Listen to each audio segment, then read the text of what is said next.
de uma semana atrás para ontem, qual foi a diferença? A diferença foi essa aqui, ó. Vou te mostrar aqui o resultado da pesquisa. Simulação de primeiro turno, hein? Para você ver aqui, ó. Você vê aqui o Lula.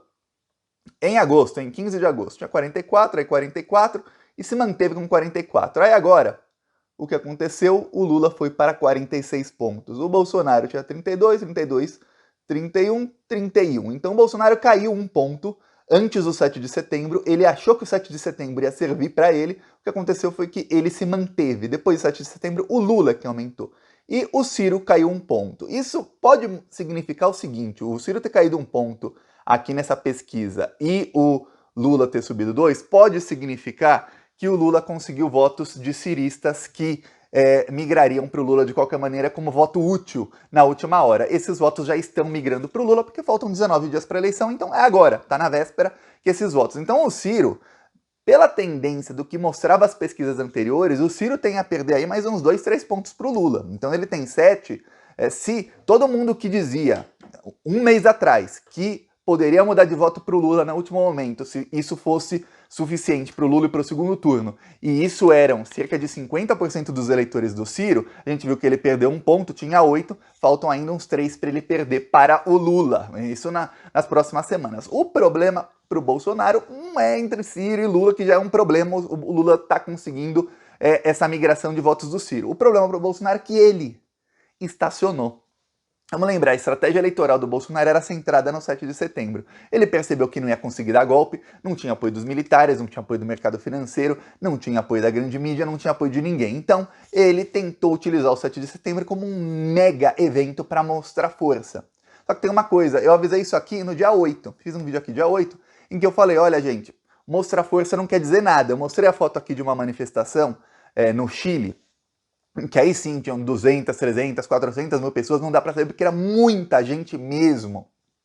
Uma manifestação 10 vezes maior que a manifestação do Bolsonaro a favor da Constituição que foi votada no Chile na semana passada. Isso foi um dia antes da votação, 1 ou 2 dias antes. O que aconteceu? Aconteceu que o pessoal que era a favor da Constituição perdeu a eleição com mais de 60%. Quer dizer, o pessoal que era contra conseguiu mais de 60% dos votos. Quer dizer, demonstrar força não significa nada. O problema é que o Bolsonaro nem força demonstrou. Porque 64 mil pessoas no Rio de Janeiro é um desastre total para o Bolsonaro, numa cidade com mais de 6 milhões de habitantes. 32 mil pessoas em São Paulo, olha, eu vou falar, se a gente fizer um evento aqui do Plantão Brasil, um dia é capaz a gente chegar perto desse público. E não precisa nem chamar o Lula, viu? Só chamar alguns deputados, senadores aí famosos, pronto, a gente passa o evento do Bolsonaro. E aqui no Plantão Brasil a gente nem tá divulgando o evento.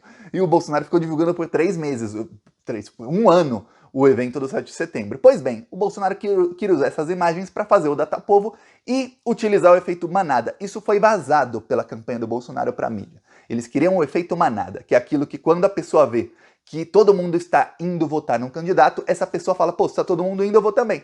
Pô, se todos meus amigos aqui do futebol vão votar no Bolsomito, eu vou votar no Bolsomito também. Então aí a pessoa vai no efeito manada. É isso que o Bolsonaro queria. O que aconteceu? Não teve efeito manada, até porque a pesquisa mostra que quem está na frente é o Lula. Aí, o efeito manada, se acontecer, vai ser a favor do Lula. Aí tem outros dados que são muito ruins para o Bolsonaro. Eu vou te mostrar aqui a avaliação do governo do Bolsonaro. E você vê o seguinte, ó, tá aqui, ó. Ele tinha 43 pontos de ruim e péssimo. Um candidato que tem 43 de ruim e péssimo está virtualmente inelegível, viu? Aí o Bolsonaro subiu para 45. O ótimo e bom dele tem 30. Quem acompanha aqui o Plantão Brasil vai lembrar que eu falei o seguinte várias vezes ao longo dos últimos meses. Pesquisas no Brasil indicam que para um candidato à presidência conseguir a reeleição, ele precisa de 45% de bom ou ótimo. Veja bem, 45% de bom ou ótimo é diferente de 45% de aprovação. Aprovação, já vou te mostrar o gráfico, é uma pergunta diferente. É você aprova ou reprova a maneira de fulano governar o país. Também subiu a reprovação do Bolsonaro. Já bom e ótimo, não. Você acha que o governo tá bom, tá ótimo, bom, mediano, ruim, péssimo. Tem várias opções.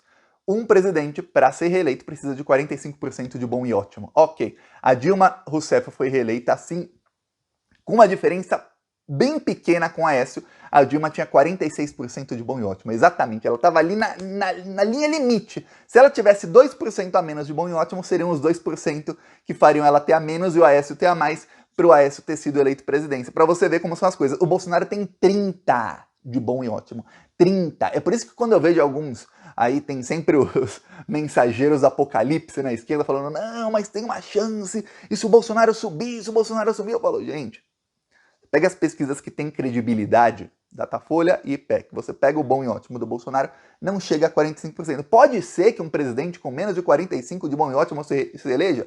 Pode acontecer, claro que pode, não é uma regra, mas é muito difícil, ainda mais quando tem um adversário forte, que é o Lula. O Lula tem uma coisa que poucos candidatos mostram isso, e assim, ao longo da história de eleições em Brasil, que é estabilidade. Você vê a margem de voto do Lula, você vê desde o ano passado, quando ele assumiu a dianteira, para cá, você vê que o Lula está com a mesma margem de votos. Ele continua ali 44, 45, 46. Quando ele cai muito, no IPEC, quando ele caiu muito, estava com 44. Esse era o piso do Lula. No Datafolha também, quando o Lula cai muito, ele está com 45. Caramba, o cara não cai de 45.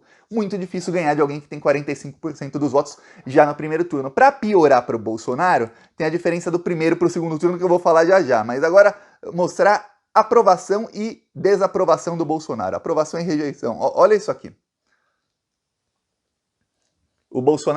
A aprovação do Bolsonaro caiu. Não tá.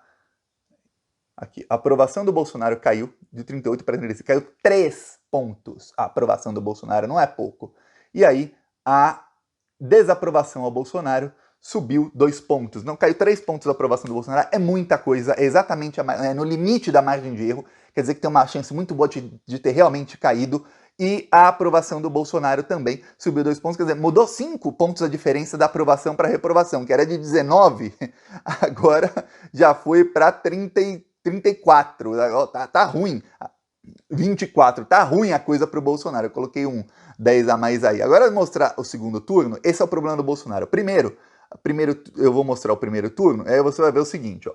O Lula tem 46 e o Bolsonaro 31. Lembre-se disso. Agora, segundo turno. O Lula de 46, ele pula para 52. Então o Lula ganha 6 pontos a mais no segundo turno. O Bolsonaro, ele vai para 36. O Bolsonaro ganha 5. Só que o Bolsonaro, ele cai. Você vê que o Bolsonaro caiu 1 ponto, o Lula subiu 2. Ganhar 5 para quem está atrás não é suficiente. O Bolsonaro podia ganhar 5 se o Lula não ganhasse nenhum, só que o Lula ganha mais do que o Bolsonaro. Então o Bolsonaro tem vários problemas aí nessa pesquisa a solucionar. Só hoje, mais tarde, é que o IPEC vai revelar, nos jornais da Globo, vão revelar aí, ó, por escolaridade, por idade, por religião, tudo mais, a gente vai saber de onde o Lula tirou os votos. Mas uma coisa ficou claríssimo, tanto no último Datafolha, como agora pelo IPEC, pela pesquisa aí preliminar, que é o seguinte, é oficial, é preliminar porque não tem ainda todos os dados, mas esses dados são oficiais. É o seguinte, parou a subida do Bolsonaro, inclusive uma tendência aí de queda.